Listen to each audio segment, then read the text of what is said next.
In the meantime, the International Committee of the Red Cross, or ICRC, is putting the squeeze on Hamas for access to at least 199 hostages abducted and taken into custody by the extremist group for leverage and ransom purposes in their October 7 shock attack inside Israel.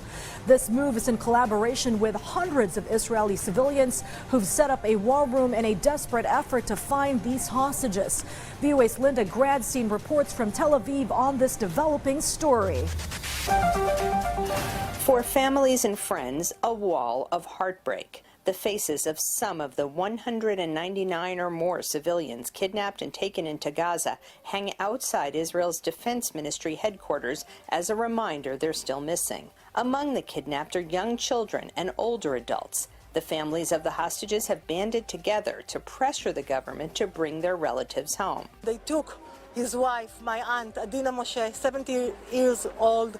She's sick. They took it out of the windows. And then we didn't know what happened to her until hours later we get from many people that show us the movie that's here between two terrorists, cruel terrorists who killed her husband, and they took her on a motorcycle to Gaza Strip.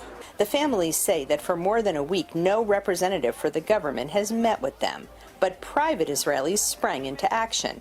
They call it the War Room for the Missing, and they opened it at the Tel Aviv Expo Center. Here, hundreds of volunteers look online for any shred of evidence about the fate of the hostages. Until the war started, many were members of a group called Brothers in Arms, one of the organizations behind 9 months of mass protests against the Israeli government's planned judicial overhaul.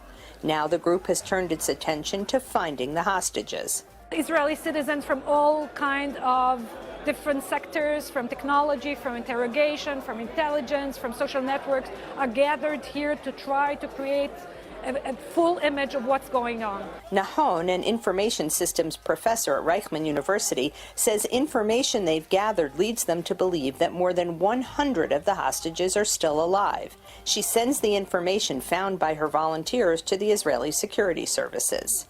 We found a lot of information about people in social media.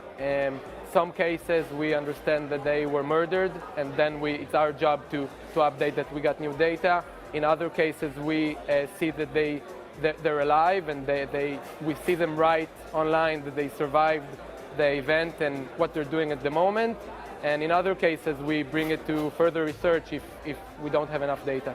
He says the public's response makes him proud of his country. Citizens have supplied food to soldiers, helped tens of thousands of Israelis displaced from their homes near Gaza, and provided psychological help for those dealing with trauma.